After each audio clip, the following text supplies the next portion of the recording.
और देखिए हमारे साथ अचल मल्होत्रा सर भी जुड़े हुए। अचल सर, ये देखिए जिन जगहों पर हमले किए गए, जो रिपोर्ट सुमित चौधरी हमारे संवाददाता दिखा रहे थे, ये हिजबुल्लाह के ठिकाने नहीं है। मेयर हाउस पर हमला किया गया, यूएन की एक इमारत पर हमला किया गया। क्या ऐसे में मजबूर हो जाएगा लेबनान डायरेक्ट एंट्री के लिए भी इस युद्ध में? देखिए, डायरेक्ट जहां तक इजराइल और लेबनान का सवाल है, तो हम कहने को लेबनान बोलते हैं, लेकिन है तो सदर्न लेबनान जो हिजबुल्लाह के कंट्रोल में है। तो ये लड़ाई इजराइल और सदर्न लेबनान के हिजबुल्लाह के बीच में है।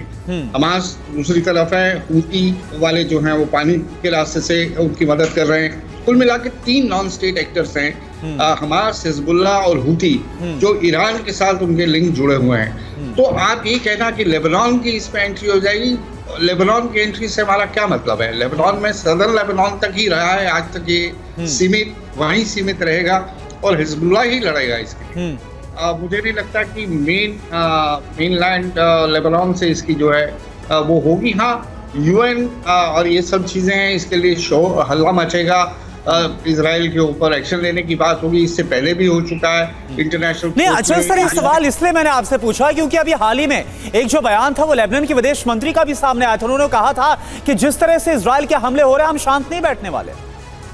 हाँ, वो ठीक है, शांत बैठने ना बैठने से आप ये कयास नहीं लगाइए कि वो मिलिट्री रूप से आगे बढ़ के आ जाएंगे। वो यूएन में शोर मचाएंगे। अब तो यूएन के भी ऑफिस को टारगेट किया गया है, लेकिन ये पहली बार नहीं हुआ। इजराइल तो ऑलरेडी शैडो में है। इजराइल के अगेंस्ट तो इजिप्ट उसको इंटरनेशनल कोर्ट ऑफ जस्टिस में ले गया था और उसके ऊपर बहुत से दूसरे इल्जाम भी हैं। लेकिन इस समय इजराइल कुछ नहीं देख रहा है, ये सब उसे कोलैटरल डैमेज बता के वो अपना किनारा कर रहा है। बिल्कुल अचल सर, बड़ी बात आपने कही कि अब स्ट्रैटेजिकली टारगेट तय कर दिया गया है हिजबुल्लाह की तरफ से और इसका ऐलान भी कर दिया गया है और अब विध्वंस और ज्यादा बढ़ेगा। एक और बड़ी खबर में आऊंगी अचल सर आपके पास। हिजबुल्लाह के वेपन डिपो पर स्ट्राइक हुई है, एक बड़ी खबर आपको बता रहे हैं। इजराइल ने किया विध्वंसक अटैक।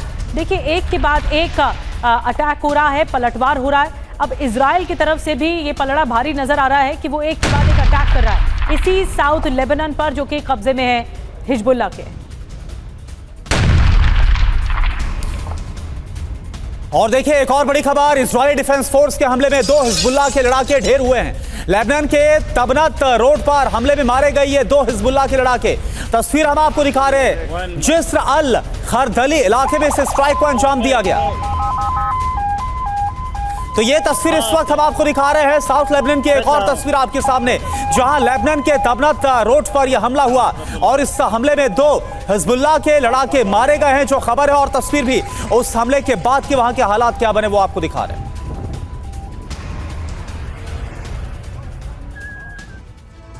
तो एक तरफ तो हिजबुल्लाह के विध्वंसक हमले लगातार तेज हैं, तो दूसरी तरफ इजराइल जबरदस्त जवाबी पलटवार कर रहा है। दोनों तरफ से बारूदी बरसात हो रही है। 200 मिसाइलें हमले, 100 रॉकेट अटैक, विध्वंस की नई बिसात के तहत हिजबुल्लाह ये हमले कर रहा है और इसीलिए ही कहा जा रहा है कि अटैक ज्यादा होगा। मनीष भी काफी देर से इस वक्त हमारे साथ बने हुए हैं। मनीष, मैं आपके पास आ रही हूँ, छोटा सा कमेंट, उसके बाद दूसरे मेहमानों के पास चलते हैं। आपको क्या लगता है इस वक्त जो साउथ लेबनान की स्थिति है, यानी हिजबुल्लाह जहां पर कब्जा करके बैठा है, वहां पर इजराइल कितने बड़े अटैक करेगा? देखिए, इजराइल अटैक कर भी रहा है। इजराइल ने कल 3 एयर स्ट्राइक किए, 3 ठिकानों पर आर्टिलरी से फायर किए और उसके बाद उसकी जवाबी कार्रवाई करते हुए जब लेबनान की तरफ से करीब 80 के करीब रॉकेट दागे गए, तो फिर इजराइल की तरफ से भी लगातार अटैक हो रहे हैं। और मुझे लगता है कि इजराइल और हिजबुल्लाह के बीच में 24 घंटे में कम से कम 2-4 राउंड तो जरूर दोनों तरफ से अटैक हो रहे हैं। तो कुल मिलाकर देखा जाए तो साउथ लेबनान के उन इलाकों में इजरायली अटैक के बावजूद हिजबुल्लाह का हौसला पस्त नहीं हो रहा है। हिजबुल्लाह की तरफ से लगातार ऐसे अटैक हो रहे हैं और हमें ध्यान रखना चाहिए, 7 अक्टूबर के बाद अकेला हिजबुल्लाह ऐसा संगठन है जो इजराइल की धरती पर लगातार अटैक करने में सफलतापूर्वक कामयाब हो रहा है। जी, और लगातार इन हमलों की तस्वीरें भी हम देख रहे हैं। इस बीच मनीष, एक और बड़ी खबर का हम रुख कर रहे हैं। इजराइल के हमलों के बाद यारीनी में हिजबुल्लाह लड़ाके अंडरग्राउंड हो गए हैं। पूरे इलाके में हिजबुल्लाह के सिर्फ झंडे ही नजर आ रहे हैं। यारीनी के नागरिकों को भी इजराइल ने निशाना बनाया है।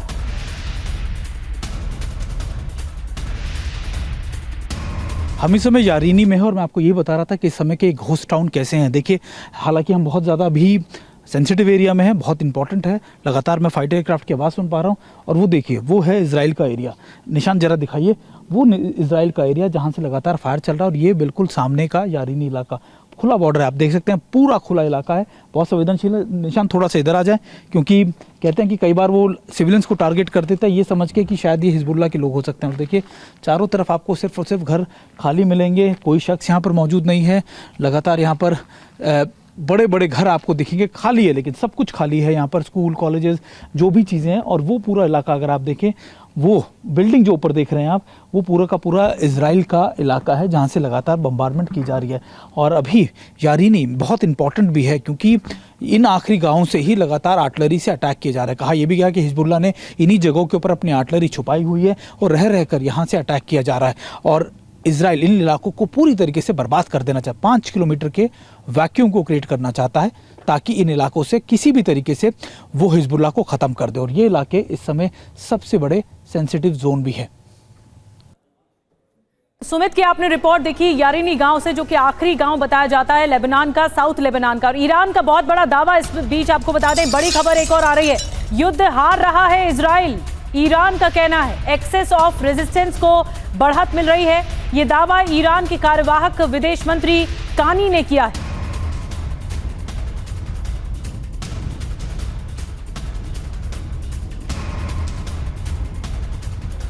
तो ईरान के कार्यवाहक विदेश मंत्री बघेरी कानी ने जो कहा उससे साफ है कि ईरान के पास मिडिल ईस्ट के लिए कुछ खास प्लान है।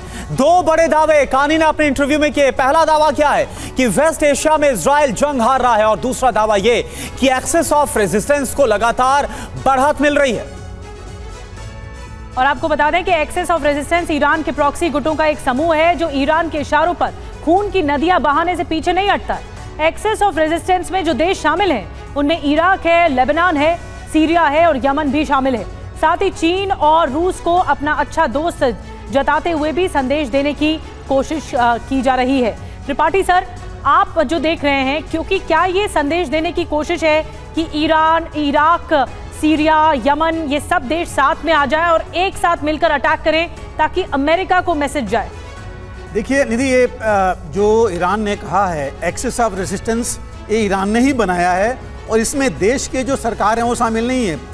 इसमें जो है, इसमें 8 टोटल इनके ग्रुप्स हैं, मिलिटेंट ग्रुप्स या टेररिस्ट ग्रुप्स कहिए, जिसमें हिजबुल्लाह है, जिसमें हौतीज़ हैं, ये मिला करके करीब हमास भी है।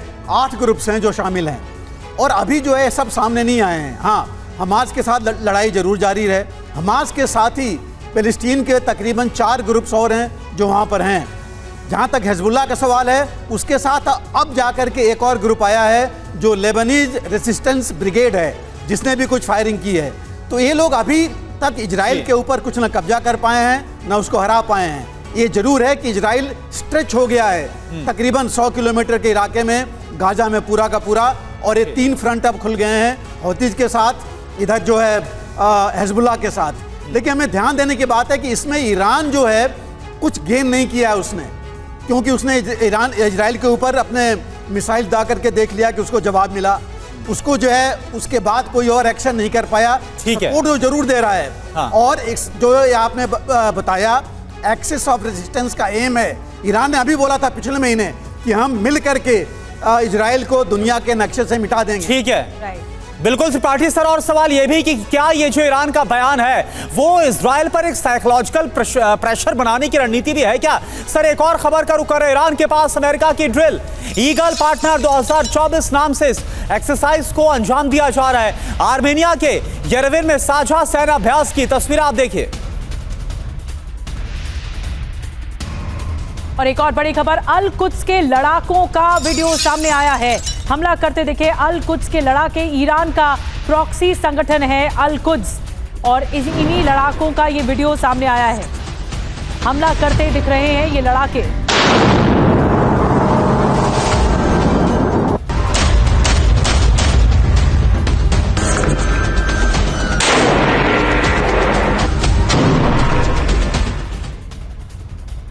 और देखिए, इस बीच एक और बड़ी खबर, इजराइल पुलिस का बहुत बड़ा दावा। इजराइल में ईरान के जासूस मौजूद हैं। इजराइल पुलिस की तरफ से यह दावा, जासूसों के जरिए ईरान का जो मिशन है वो अंजाम देने की कोशिश की जा रही है। तो इजराइल पुलिस ये दावा कर रही है।